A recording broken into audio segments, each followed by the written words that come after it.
하나님 말씀 봅니다. 요한복음 1장 29절로 42절입니다. 요한복음 1장 29절로 42절 제가 읽어드립니다.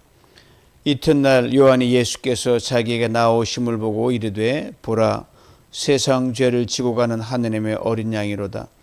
내가 전에 말하기를 내 뒤에 오는 사람이 있는데 나보다 앞선 것은 그가 나보다 먼저 계심이라 한 것이 이 사람을 가리킴이라. 나도 그를 알지 못하였으나 내가 와서 물로 세례를 베푸는 것은 그를 이스라엘에 나타내려 함이라 하니라. 요한이 또 증언하여 이르되 내가 봄에 성령이 비둘기같이 하늘로부터 내려와서 그의 위에 머물렀더라. 나도 그를 알지 못하였으나 나를 보내어 물로 세례를 베풀라 하신 그 이가 나에게 말씀하시되 성령이 내려서 누구 위에든지 머무는 것을 보거든 그가 곧 성령으로 세례를 베푸는 이인 줄 알라 하셨기에 내가 보고 그가 하나님의 아들이심을 증언하였노라 하니라. 또 이튿날 요한이 자기 제자 중 두 사람과 함께 섰다가 예수께서 거니심을 보고 말하되 보라 하나님의 어린 양이로다.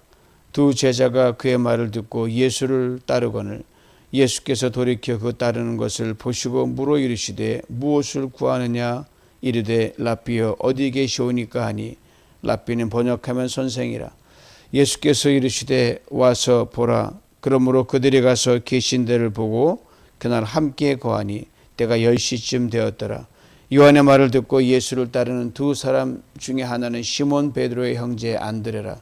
그가 먼저 자기 형제 시몬을 찾아 말하되 우리가 메시아를 만났다 하고 메시아는 번역하면 그리스도라. 데리고 예수께로 오니 예수께서 보시고 이르시되 내가 요한의 아들 시몬이니 장차 게바라 하리라 하시니라. 게바는 번역하면 베드로라. 아멘.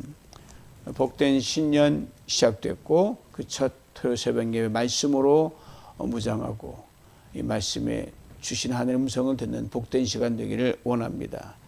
지금 방금 읽은 이 요한복음은 일명 독수리 복음이라고 합니다. 예수 그리스도가 누구인지 탁월하게 설명해 준 복음서이기 때문에 그렇습니다. 기독론, 예수에 대한 신학적 어떤 그런 분명한 설명을 가장 명쾌하고도 탁월하고 차원 높게 설명한 복음서가 요한복음입니다. 독수리가 나는 날짐승 보셨죠? 높이 하늘을 나르면서 이 땅에 있는 모든 움직이는 생물들을 한눈에 다 파악을 합니다. 그리고 자신이 사냥할 먹이를 정확하게 보고 전속력으로 내려와서 낚아챕니다. 이렇듯 여기 이 땅에 사는 죄인 우리들을 저 높은 하늘 보좌에서 다 살피고 보시고 무엇이 우리 사람들에게 문제이고 무엇이 이들에게 가장 필요한 것인가를 정확히 아신 하나님께서 전속력으로 이 땅에 내려오셔서 우리를 낚아채십니다. 독수리는 내려와서 먹이를 먹으려고 낚아채지만 하나님 이 땅에 내려오셔서 우리를 죄와 사망에서 구원하시려고 건지시려고 낚아채십니다. 예수 그리스도 하늘 보좌를 버리고 낮고 낮은 땅에 사람으로 내려오셔서 우리를 구원하시기 위해 대신 죽으신 하나님의 아들입니다. 이 예수 그리스도의 요한이 세례요한이 맨 처음 이렇게 증거합니다. 오늘 보면 시작인 29절을 봅니다. 이튿날 요한이 예수께서 자기에게 나오심을 보고 이르되 보라 세상 죄를 지고 가는 하나님의 어린 양이로다. 하나님의 어린 양. 연거푸 두 번 하나님 어린 양을 본문에서 요한이 예수에 대해서 적어놨습니다. 아마 예수 그리스도를 이보다 더 잘 설명할 수 있는 표현은 아마 없을 겁니다. 신약성의 마지막 책인 그 요한계시록의 그 천국에서 이루어지는 가장 황홀한 우리 최종 그 잔치도 어린 양의 혼인잔치라고 그랬거든요. 여러분 예수를 믿는 것이 무엇입니까? 여러 가지로 설명할 수 있겠지만 예수 믿으면 복 받죠. 잘 되죠. 맞습니다. 근데 최우선적이고 궁극적인 것, 근본적인 것이 뭐냐? 구원입니다. 구원은 건져낸다는 말입니다. 그렇다면 어디서 건져낸다는 말입니까? 29절에 요한은 분명히 밝힙니다. 죄에서 구원하는 것이다. 그렇습니다. 예수를 믿는 것은 죄 사함입니다. 죄에서 건짐을 받는 겁니다. 아신 대로 인간은 하나님의 창조되었을 때 영원히 사는 존재로 지음을 받았습니다. 죽음을 몰라요. 그러나 하나님의 말씀에 불순종하여 선악을 알게 하는 남의 열매를 먹음으로 죽음을 맞게 됐습니다. 선악을 알게 한다. 이 선악을 알게 하는 나무를 먹으면 잘 될 것처럼 너무 사람이 많이 알면 복잡합니다. 이로 인해 아담의 후예인 인간은 꽤는 많이 얻었을지 모르지만 그로 인해서 갈 길을 가지 않고 사망의 길을 걸어가게 되죠. 그래서 인간은 누구나 예외 없이 죽습니다. 사실 죽음을 좋아할 사람은 아무도 없죠. 뭐 나이가 들어가고 이런저런 양로병원을 가고 뭐 사랑하는 사람들이 갑자기 연약해서 이 쇠미해져 가는 거 보면 그 끝 죽음 아닙니까? 마음이 찢어지도록 아프단 말입니다. 그걸 좋아할 사람이 어디 있겠어요? 그러나 죄는 인간의 죽음을 피하고 싶어도 피할 수 없다는 말이에요. 여기에 인간 존재됨의 실존에 큰 고민이 있는 거예요. 어떻게 하면 살 수 있을까? 인간 세상에서 뭐 어떻게 하면 영원히 죽지 않고 살까? 지금도 인간은 그렇게 노력하잖아요. 어떻게 하면 수명을 연장할까? 죽고 싶지 않지만 죽음을 피할 길이 없다. 왜요? 인간에겐 죽음에 대한 해답이 없기 때문입니다. 그러나 그를 지으신 창조자 하나님, 생명의 주인이신 하나님에게만 죽음에 대한 해답이 있습니다. 그래서 하나님께서 지으신 사람이 멀리 떠난 인간을 직접 찾아오셨어요. 하늘의 독수리와 쏜살같이 내려오셨습니다. 그리고 죄에서 건지셨습니다. 중요한 것은 인간은 죄에서 건지시는 방법이에요. 이에도 요한은 이렇게 구체적으로 설명합니다. 세상 죄를 지고 가는 하나님의 어린 양. 죄는 우리 인간이 졌잖아요.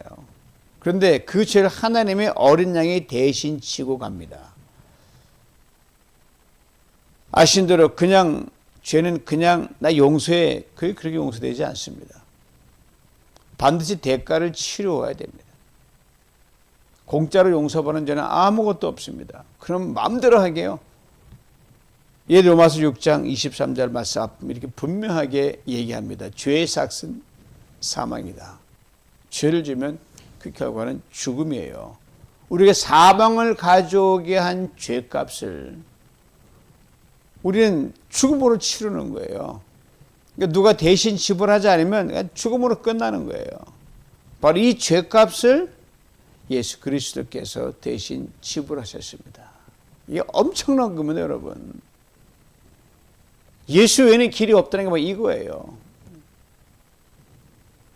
죄값이 죽음이니까 대신 죽으신 건데, 여러분 어느 누구를 한 사람 한 사람 1대1 관계에서도 내가 죽어서라도 내가 이 사람 대신 갚아주겠다. 그런 사람 부모 외에는 아마 부모도 참 힘들죠. 없을 거예요. 그게 아가페 사랑 아닙니까? 이것이 바로 예수 그리스도를 하나님의 어린 양이라고 부르는 겁니다. 그래서 어린 양은 그 어린 양을 가져온 이 상징적인 이 표현은 이 세례요한은 유대인이니까 역사를 잘 알거든요. 뿌리가 유월절 어린 양으로 내려갑니다. 여러분 아시는 대로 오래전에 이스라엘 백성은 애굽에서 400년 동안 극한 종살이를 할 때 어디 종이 아니었거든. 하나님의 백성이 하나님의 예배를 드리고 하나님을 찬양하고 하나님께 제사를 드리게 되니 그걸 못하는 거예요. 자유를 뺏겼으니까. 노예가 됐으니까. 사실 노예는 목숨이 없는 거랑 마찬가지. 주인이 죽으라면 죽는 거니까. 애굽의 우상문에 깊이 빠져가지고 그냥 묻혀 지냅니다. 이런 상황에서 하나님께서 모세를 애굽의 바로왕에 보내요. 내 백성을 보내라고 말씀하십니다. 바로가 말을 추가라고 안 듣는 거예요. 하나님께 마지막 강수를 드셔서 각 가정의 마다들이 죽는 죽음의 재앙을 내리십니다. 그때 이스라엘 백성들에게 이 죽음을 피할 길 하나님이 일러주십니다. 어린 양을 잡아서 그 피를 문 임방 꼭대기에 딱 바르라고 말씀하십니다. 그리고 죽음의 천사가 쫙 두루두루 살피며 지나갈 때 그 문에 피가 묻어 있는 그 집은 지나가 버립니다.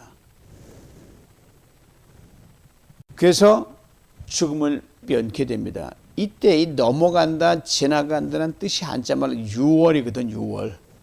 영어로 패스오버 한다는 거예요. 이 죽음의 사건으로 바로가 두 손 들고 항복을 합니다. 이스라엘 백성 애굽을 빠져나오죠.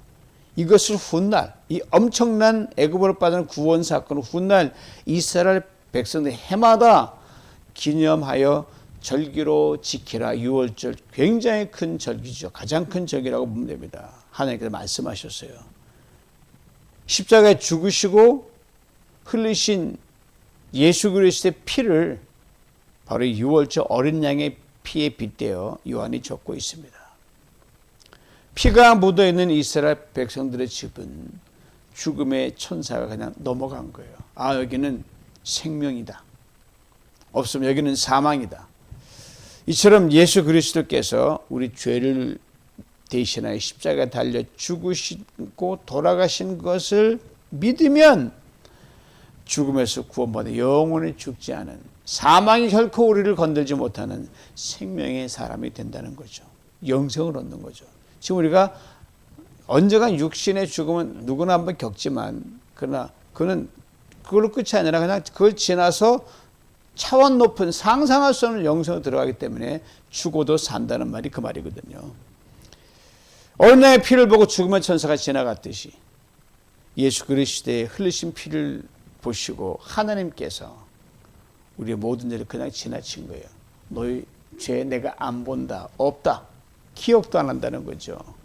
어린 양 짐승에 불과하거든요. 그렇게 해마다 6월절에 어린 양을 매번 잡아야 돼요. 예수님 당시 6월절 그 즈음이었기 때문에 얼마나 많은 양을 잡으냐. 그 양 잡은 피가 그 예루살렘 거리를 그냥 물 흐르듯 흘렀다고 하는 그런 말이 있습니다. 그러나 예수 그리스도 어린 양이 되시는 것은요, 짐승의 피가 아니라 죄 없이 하나님의 아들이 대신 죽으신 것이기에 십자가에 단 한 번의 죽으심으로 또 죽고 또 죽고 하는 한 번으로 끝난 영원한 죄사함입니다. 이것이 짐승 어린 양의 피와 어린 양이 되신 예수 그리스도의 피가 근본적으로 다른 겁니다. 그러기에 예수 그리스도는 여기 땅에서 들판에 마구 돌아다니는 흔한 한낱 어린 양이 아닙니다. 하나님의 어린 양입니다. 예수 그리스도가 마치 아무 힘도 없이 털 깎는 자 앞에서 아무 반항도 없이 잠잠히 있으면서 그냥 죽어가는 어린 양을 자처하신 그 특별한 양이에요. 우리 죄를 이렇게 하늘의 모든 영광을 다 내던지고 무한한 능력을 가지신 그가 그 어떤 저항도 없이 죽어간 그 어린 양입니다. 이거는 뭐 그대로 받아들이는 것밖에 없어요. 누가 그렇게 할 수 있어요? 상상도 못할 일이니까요. 그래서 귀한 거고 그 구원이 참으로 예수께로만 나오는 겁니다. 그러므로 하나님 어린 양이란 말 속에 우리가 결코 놓쳐서는 안 되는 것 하나가 있습니다. 우리를 이처럼 사랑하신 하나님의 사랑입니다. 죽기까지 사랑하신 그 사랑입니다. 의인이신, 죄 없으신 절대 의인 하나님이 죄인인 사람을 대신해서 죽으신 그 사랑입니다. 그러면 하나님의 어린 양이란 말을 대할 때마다 우리가 받은 사랑이 얼마나 큰지를 깊이 되새겨야 합니다. 그것만 생각하면 매일매일 나라는 존재가 이렇게 된 것이 누구 덕이냐? 예수 그리스도가 어린 양 되셨기 그 덕이거든요. CCM 가사말이 오버랩 되잖아요. 보면 볼수록 가사말 아주 단순한데 아주 그냥 원색적이고 마음에 와 닿아요. 아버지 사랑 내가 노래해, 아버지 은혜 내가 노래해. 그 사랑 변함없으신 거짓 없인 신실하신 그 사랑 뭐예요? 날 위해 죽으신, 날 위해 다시 사신 예수 그리스도, 다시 오실 그 사랑, 죽음도 생명의 천사도 하늘의 어떤 곳에 결코 끊을 수 없는 영원한 그 사랑 예수. 상한 갈 때 꺾지 않으시고 꺼져가는 등불 끄지 않는 그 사랑. 아주 누구나 발견할 성경의 그 구절을 가사로 담은 건 그대로죠. 바로 예수 그리스도 어린 양 되셔서 피 흘리신 그 사랑입니다. 요한이 하나님 어린 양 예수 그리스도에 대해 또 이렇게 증거합니다. 30절 말씀 봅니다. 내가 전에 말하기를 내 뒤에 오는 사람이 있는데 나보다 앞선 것은 그 나보다 먼저 계심이라 한 것이 이 사람을 가리킵니다. 그렇습니다. 예수 그리스도 먼저 계시는 분입니다. 이건 신학적으로 예수 그리스도의 선제성이라고 그러는데 이렇게 복잡할 게 없이 그냥 먼저 태어났다는 거예요. 먼저 먼저 계신 분이에요. 세상에서 조금만 앞서도 조금 먼저 들어와도 고참 행세하고 자기가 뭔가 된 척하는 회상 아닙니까? 특별히 군대에서 하루만 먼저 들어와도 엄청난 고참입니다. 나이 경경 아무 소용없어요. 먼저 왔냐 안 왔냐 이게 중요한 거예요. 근데 예수 그리스도 먼저 계신 분인데 시간적으로 예수 그리스도에 보다 앞설 사람이 세상에 아무도 없습니다. 헤아릴 수 없어요. 우리가 먼저 계신다 어떤 시간에 그냥 먼저 계신다 그냥 스스로 존재한다 그렇게 설명하지만 이게 천국 가야지 알 수가 있을 거예요. 어쨌든 제일 먼저 계신 분이에요. 왜요? 영원히부터 존재하는 하나님의 아들이시기 때문이죠. 영원보다 앞선 인간의 시간이 어디 있습니까? 그렇게 모든 무릎을 그 앞에 꿇어야 됩니다. 모든 나라와 군왕이 머리를 숙여야 합니다. 그런데 예수 그리스도가 인간 세례요한에게 세례를 받기 위해 친히 요단강으로 나오시는 거예요.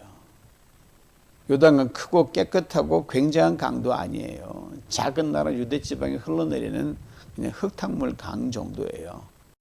지난번 순례 가서 예수님께 세례받을 곳을 가봤는데 정말 보잘것없어요. 강폭도 좁고 홍수남도 넓어진다고 하는데 거기에 친히 몸을 담그신 게 예수님이십니다. 따지면 보통 선배가 아니잖아요. 세례요한보다 6개월 나중에 태어났도 시간적으로 먼저 계신 분이니까 요한에게 몸을 맡기십니다. 세례를 받으신 거예요. 친히 주도해야 되실 분이 맡겨버리시는 거예요. 죄인인 우리를 구원하시기 위해 당신의 영원한 앞선 기득권을 다 내팽개치시고 우리를 하나님 앞에 구원받기 합당한 자라고 우리를 먼저 그렇게 세워주신 거예요. 우리를 세워주시고 본인은 돌아가셨거든요. 저희 대목을 볼 때마다 성경 히브리서 한 구절이 떠올라요.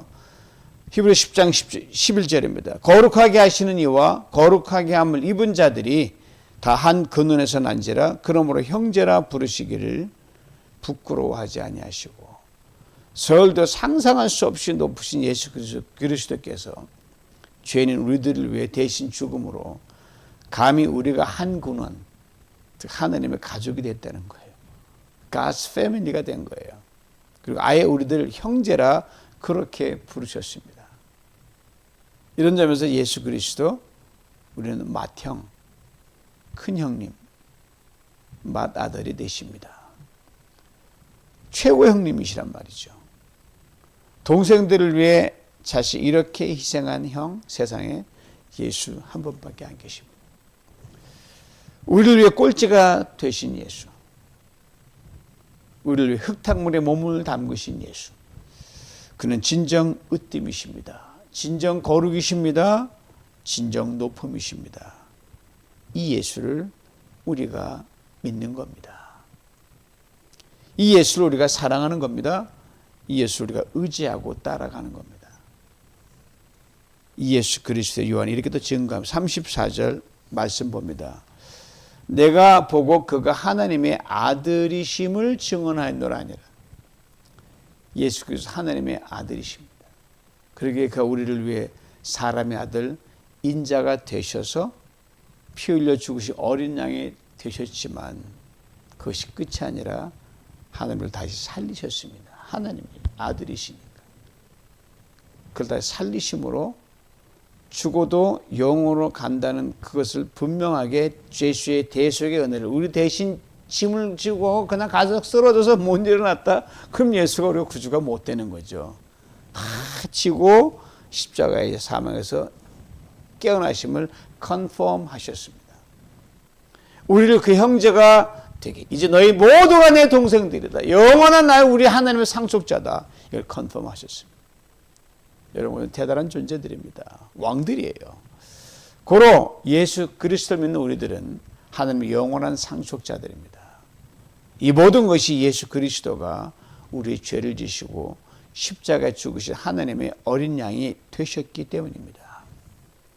이 크고 놀라운 구원의 역사 속에서, 그 은혜 속에서 하나님께서 여기 이 땅 나그네 인생 살아갈 동안 필요한 모든 것들을 다 채워주시는 보너스 축복까지 주셨습니다. 그리고 예수 믿으면 복 받는다는 말 결코 틀린 말 아닙니다. 맞습니다. 첫째가 가장 큰 복이 뭐냐? 죄사함을 받아 영생을 누리는 구원의 복이 넘버원입니다. 어느 거와 바꿀 수가 없어요. 둘째가 우리 각자가 나그네 인생을 살면서 받아 누리는 분복입니다. 이건 좀 상대적으로 달라요. 어떤 일은 더 부해 보이고 어떤 좀 덜 부해 보이고 어떤 좀 더 강건해 보이고 이거는 뭐 상대적이니까. 고로 분복이 크냐 작으냐는 아무것도 아닙니다. 그래서 만족하면 누구나 부자예요, 여러분. 구원이 가장 큰 복입니다. 자, 이렇게 예수 그리스도에 대해 증거하면서 요한이 참으로 의미심장한 말을 해요. 31절 33절에 연이어 그 구절이 등장하네. 들어보세요. 나도 그를 알지 못하였으나 모르는데 예수가 하나님 어린 양이라는 것을 모르는데 예수가 하나님 아들이라는 것을 예수가 먼저 존재하는 것을 설 넘버원이라는 것을 요한이 어떻게 알고 이렇게 말을 하는 겁니까? 이 말이 모순되는 것처럼 보이잖아요. 이게 바로 신비한 은혜입니다. 당연히 요한과 함께 있었던 사람들도 예수가 대단한 분이라는 것을 감은 왔어요. 하나님의 어린 양, 먼저 계신 분, 하나님의 아들, 이게 똑바로 알아 또 선포한 사람은 요한 한 사람뿐이었어요. 한 사람만 똑바로 하도요 다 쫓아갈 수 있거든요. 어떻게 요한이 예수를 알아보았을까요? 오늘 본문에 그 단서가 있습니다. 32절 34절 그것입니다. 33절 그것입니다. 내가 보매 성령이 비둘기같이 하늘로부터 내려와서 그의 위에 머물렀더라. 어떤 모습인지 요한은 분명히 보았어요. 또한 나를 보내 물로 세례를 베풀라 하신 그이가 나에게 말씀하시되 성령이 내려서 누구 위에서든지 머무는 것을 보거든 그하고 성령으로 세례를 베푸는 이인 줄 알라. 요한이 음성을 들었어요. 여기서 우리는 요한이 대단한 눈과 대단한 귀를 가진 걸 알 수 있지. 요한은 남들이 보지 못하는 것을 볼 수 있는 눈이 있었다는 사실입니다. 요한에게는 남들이 듣지 못하는 소리를 들을 수 있는 귀가 있었다는 사실입니다. 신령한 눈이요 신령한 귀죠. 요한이 환상 중에 성령이 비둘기가 하늘에 내려서 예수님이 머무는 걸 봤고요. 하나님의 아들임을 보여 분명한 사인 맞다. 그 하나가 부족하니까 또 하나의 증거예요. 하나님이 직접 말씀하셨어. 성령이 내려 머물면 그가 내 아들이다. 물론 요한의 출생도 성령으로 말미암았으니 하나님의 특별한 그릇으로 사용한 건 맞습니다. 그러니까 요한이 신령한 눈을 뜨고 신령한 귀가 열린 것은 하나님의 적극적인 간섭이었다는 사실입니다. 기이한 간섭이지요. 이 땅에 구주로 오신 당신의 아들을 분명하게 알리기 위한 도구로 요한을 쓰시고자 한 하나님의 특별한 섭리였습니다. 이 요한으로 예수 그리스도의 빛이 증거되었고 이 요한으로 우리를 위한 예수 그리스도의 십자가 사역이 점화 불붙임을 당했습니다. 이것을 우리는 성경을 읽으면서 눈으로 안 봐도 여기 다 들어있거든요. 성령께서 우리 눈을 떠서 보게 하셨습니다. 우리의 귀를 열어 듣게 하셨습니다. 여러분 성경 읽을 때 그냥 읽는 게 아니에요. 하늘의 영광을 보고요.